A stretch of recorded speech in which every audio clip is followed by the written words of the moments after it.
Hello everyone, this is Babamot. Welcome to another Homeworlds game commentary. This is between Amnykon and pepvis. I wanted to do a game with pepvis because they just crushed me at a game of Tumbleweed, and thought it would be fun to watch how they do at Homeworlds. Pepvis, I don't think has been playing Homeworlds for all that long, and Amnykon is a very good player. Um, so I would put my money on Amnykon if I were a betting person. Amnykon going first. Amnykon has been favoring large yellow Gemini lately, and that's what they choose this game. Pepvis takes large red Gemini. Ooh, um, my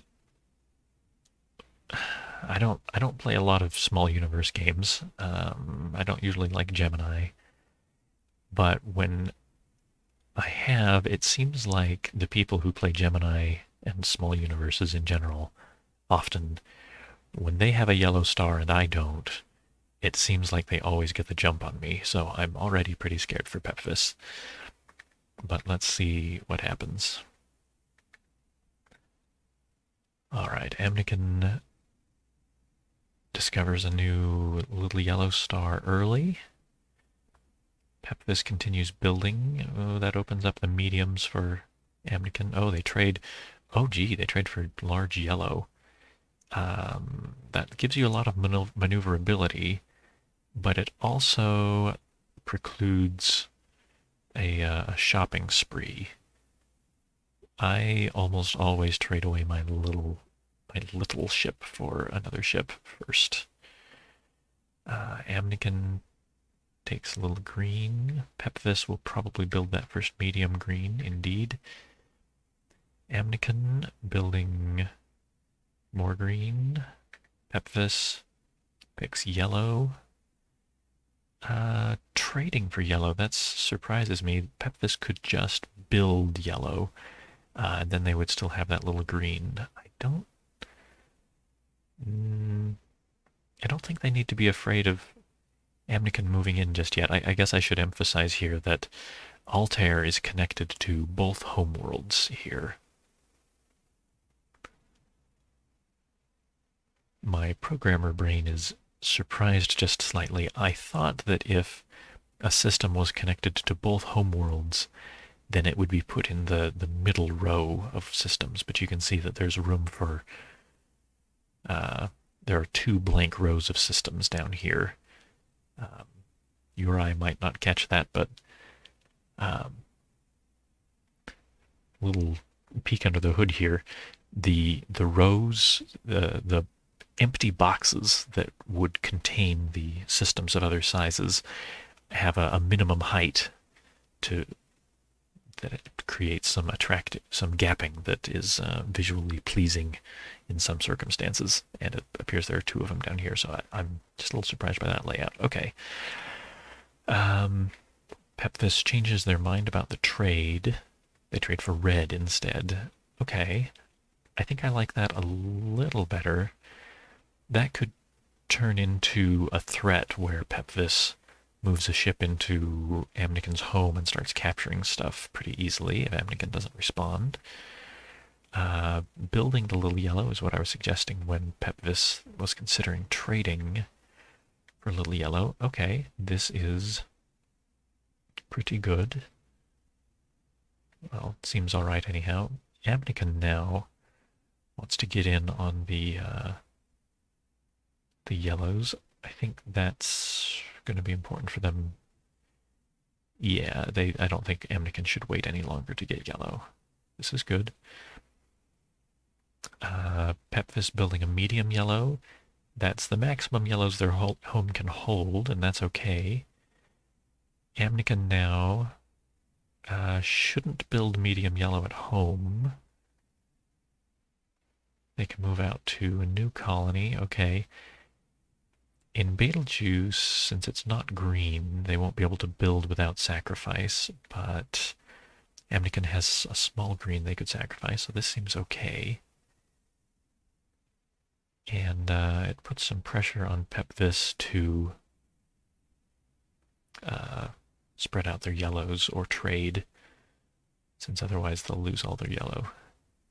Pepvis trades for little red, maybe? Yes, they do. Okay. This now creates a counter threat to Amnykon. Since this is a small universe, pepvis could sacrifice their Y2, get their large into Amnykon's home, and pepvis has red. So Amnykon is in the awkward position of needing to trade either their large green at home or this little yellow that they were surely hoping to build with, or a red, because they need a red this turn. I think I would pick the green at home, since Amnykon would still have other greens. Amnykon thinking about the red out in Betelgeuse instead. That's at least their second best option. But now pepvis has free reign over the yellows again. Oh, and if they spread out the greens and threaten this little red, yeah, that's a very good move. So Amnykon can't capture this G2, and pepvis is threatening to sacrifice their little red to capture Amnykon's little red. Amnykon doesn't have a good response to this, I don't think. This is not something that I foresaw, but this would have been prevented by Amnykon trading their home green for red instead, because if this were still yellow, it could just run away. Oh, and I just figured out why the the box with small systems is on top. It's because there are two system sizes that are connected to both homes. Both small and medium are connected to both homes, and so those are being shown on top and on bottom.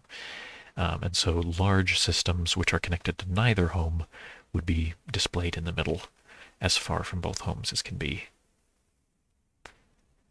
All right, now that that's over, I don't know. This is really quite bad for this early in the game. Amnykon could, if they sacrifice G2 to double build reds, then pepvis can just take the medium red that just got built. Yeah, this is quite bad. If I'm Amnykon, I guess I just, I think I'd just build a green at home, let pepvis capture this little red, and then I trade one of my home greens for red to defend against the invasion. At every point during pepvis's turn, Amnykon would still have a red, and so pepvis couldn't move in and take over that way. Amnykon builds a little green. They're thinking about a couple of things. Oh, that's not bad, actually. Sacrificing a little green to build one little red in Betelgeuse would give Amnykon two little reds. If pepvis captures the R1 to capture one of them, Amnykon can just capture it back. That's actually quite clever. At this point, my guess is that pepvis is a new enough player, end of March 2023. No, I think they've been playing for a while at this point, so maybe they're not so new that Amnykon should think that they can crawl back out of the hole. But Amnykon might be happy with a draw that would result from, well, no, it wouldn't even be a draw. Pepvis, in sacrificing their R1 to capture one of these R1s, is now out of red. So Amnykon is not even playing for a draw there. Sacrificing G1 to build a little red is not too bad a move here, as far as I can tell. Amnykon thinking about spreading out the greens. That's interesting. If pepvis decides to capture this little red, Amnykon absolutely must have a red on their next turn. That could be at home, or they could trade, if they do commit to this move of a G2 to a new blue colony, they could trade this G2 for R2 and be safe-ish. Yeah, they commit to it.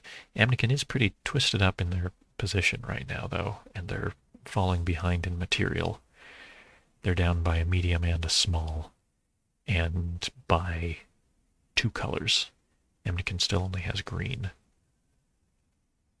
And by still, I mean they have been reduced to only green since they lost the R1.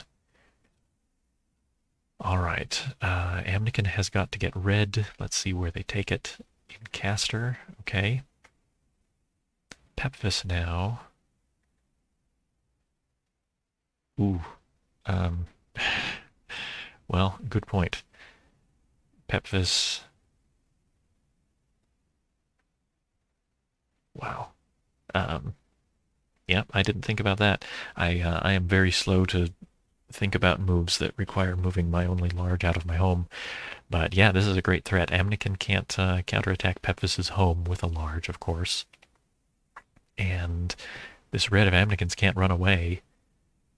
And it's pretty bad if Amnykon has to do what I was suggesting last time, build a little green and then trade that for red to defend their home. Pepvis at that point has gained so much material that it's really looking bad for Amnykon. Yeah, Pepvis commits to that. It's a great move. Amnykon now build a little green. Oh my gosh, Amnykon concedes. Yeah,